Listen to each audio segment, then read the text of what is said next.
Hey guys, so today you and I are going to talk about nasty employers.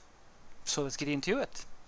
Yeah, this is going to be a popular one. Hi Frederick, could you please make a vlog about dealing with nasty employers who won't give you a good reference when you're changing your job?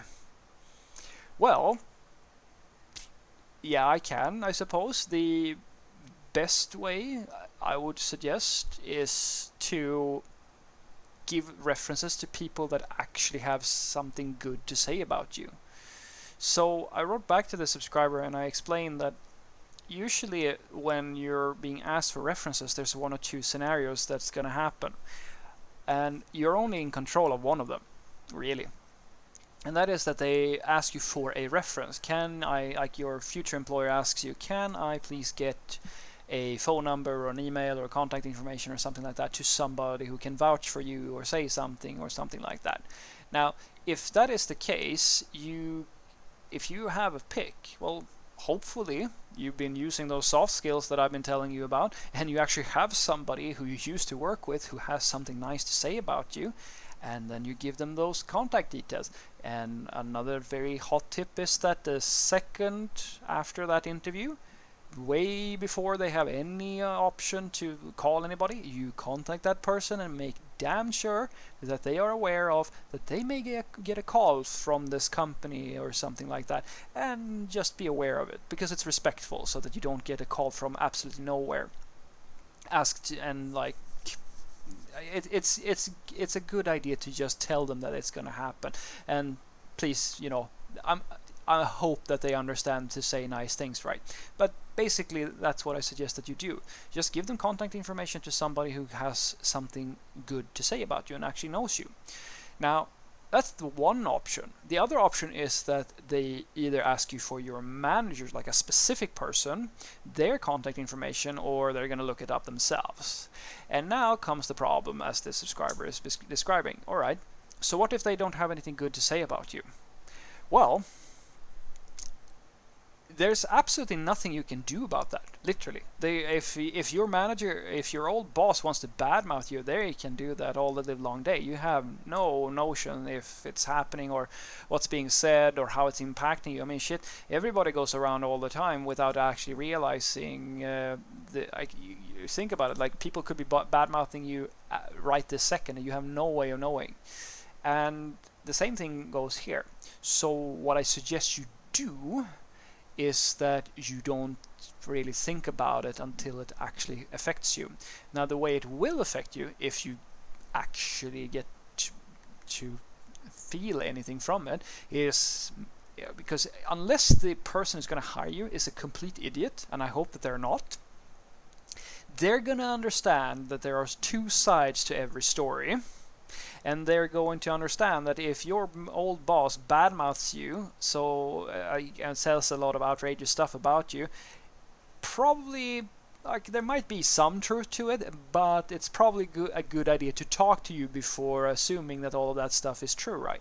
So now, most likely, you're going to get a chance to defend yourself. If you don't get that chance, there's nothing you can do about it. You might even not get the job, and you have no way of knowing if it was your old boss that badmouthed you or whatever went on, right?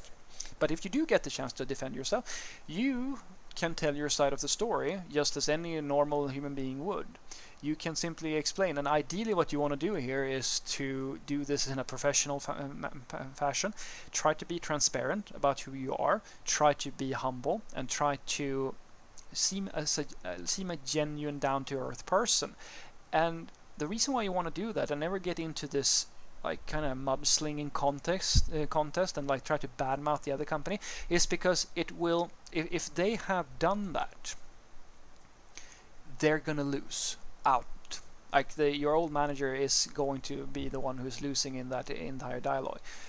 Because your boss, as I said, your new potential boss is most likely not an idiot, and they understand that there might be some hard feelings when somebody leaves a company. So if you are this sweet, down-to-earth person who just seems to be very pleasant and so forth, it's going to seem very hard to believe that this manager wasn't allowing him or herself to give a little bit of a one-sided picture of you, and it's going to seem really, really hard to understand if if they claim something really outrageous about you, that you're a bad worker or something like that.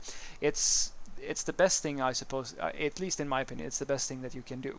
And I don't really think that you have to worry all that much about this. If it does turn out, however, that someone has given you like your old employer has given you a lot of really bad reviews and so forth, it's it sucks. But you can, of course, also remove the reference, unless it's a company you worked for at for years and years and years. You can remove it from your CV if it's really becoming a problem for you. But I really urge you to not take that route first and foremost, because honest to God, guys, having a reference, having a good reference, is really, really, really good. Having a bad reference is, sure, it's not great, but as I said, it's not the only thing that dictates whether or not you get the job. And people are not stupid. If somebody tells them that you're the absolute most horrible person in the world, and you seemed like a very nice and genuine person, they're gonna question whether or not that other employer is actually telling the truth. So what I want you to take away from this is that if you're dealing with a boss or an old manager who's giving you bad reviews and so forth, first and foremost, don't reference your manager just because. If you have the option, of course, pick the person who's going to say something nice about you. I mean, in many cases, it's better for you to give a reference to an old coworker, someone who actually knows your work. That's a very good option if you have that option. Otherwise, if they really do want to talk with your manager and that manager is going to badmouth you, try to be transparent and genuine, down to earth, and act like a professional. Be a nice person, and whatever outrageous things they may say will seem less plausible in the eyes of your future employer. And your future employer is most likely not an idiot, so they're going to take whatever is being said about you with a pinch of salt. That's at the very least what I suggested you do. Worst case scenario, remove the reference so that you never get into a position where they're asking for references to a company where they only really badmouth you. That's I would say, a desperate thing to do, but it is an option. Have a great day.